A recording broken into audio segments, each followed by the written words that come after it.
Como começou a bela amizade de Aguirre Finardi com Padre Pio. Aguirre Finardi era um empresário, e ele diz sobre o Padre Pio, com o qual teve uma bela amizade durante anos. Padre Pio sabia sempre de tudo, conhecia os nossos pensamentos, lia dentro de nós, como num livro, presenciava fatos que se desenrolavam a milhares de quilômetros. Era impossível ocultar-lhe fosse o que fosse.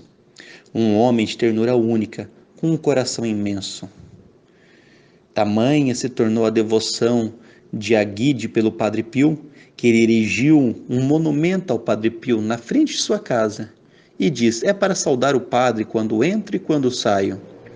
Em minha casa, a imagem do Padre Pio encontra-se por toda parte: fotografia nas paredes, sobre os móveis, sobre a escrivaninha, bustos do Padre, estatuetas de gesso, de madeira e de bronze. No meu pequeno estúdio tenho relíquias, cartas do padre, dedicatórias autografadas, fotografias que o mostram ao lado dele, fragmentos de tecido manchados com sangue. A Guide conta como conheceu o Padre Pio. Nessa altura eu construía automóveis. Tinha vendido automóveis a um indivíduo de Foguia que não me pagava. Assim, decidi certo dia cobrar o que ele me devia. Durante a viagem, conheci várias pessoas que iam visitar o Padre Pio. Senti curiosidade em conhecê-lo. Tinha os meus pais doentes, com tumores. Estava casada há 4 anos e não tinha filhos. E decidi ter com aquele santo religioso para lhe pedir algumas graças.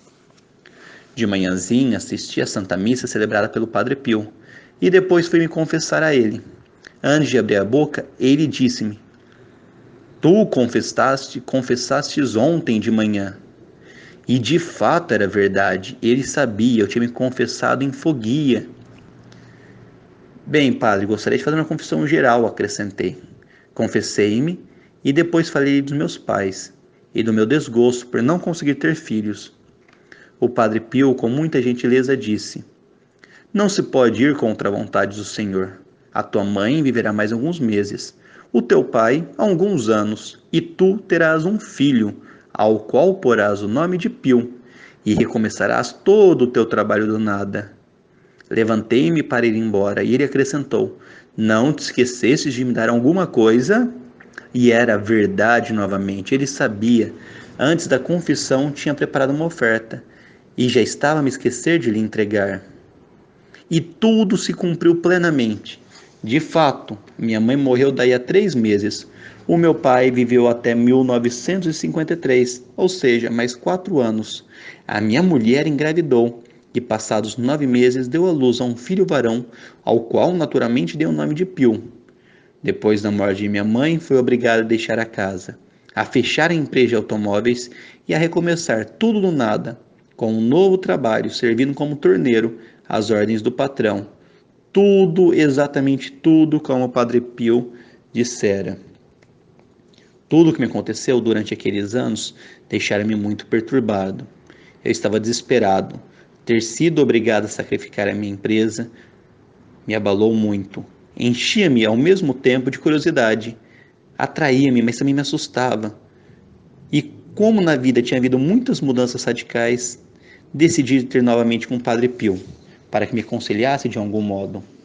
Mal cheguei, inscrevi-me para a confissão, mas tive de esperar 3 dias. Impaciente, tentei passar à frente quem me precedia na lista de espera, e consegui.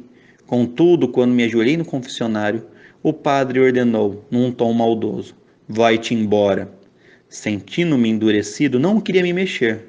O padre levantou-se e disse: Se não te queres ir embora, então vou eu. Fui obrigado a obedecer. Regressei à igreja e fui dominado por uma crise de choro. Comecei a refletir, olhando para dentro de mim mesmo, e vi uma vida vazia, uma dor imensa. Fiquei nesse estado durante 3 dias. Precisava regressar à minha cidade, Bolzano. Decidi esperar pelo Padre Pio. Quando o vi, disse que tinha de partir, mas que só faria se ele tivesse me absolvido e perdoado minha forma de agir. Padre Pio olhou com grande ternura e com uma voz suave disse: Porta-te bem. Em seguida, após uma pausa: É mais fácil que o mundo se aguente sem o sol do que o cristão se aguente sem a missa. Com o punho cerrado, deu-me um murro tão forte que me fez perder o equilíbrio e embater contra a parede. mas aquela violência, aquela dureza foram salutares, despertaram minha alma e fizeram-me compreender como é importante as coisas do Espírito. Mudei de vida e a partir daquele dia nunca mais perdi a Santa Missa Dominical e sempre que podia passei a assistir à missa também nos dias de semana. Regressei muitas vezes a San Giovanni Rotondo.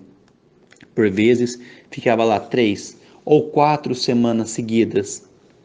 A partir daí, minha conversão foi completa, graças ao Padre Pio.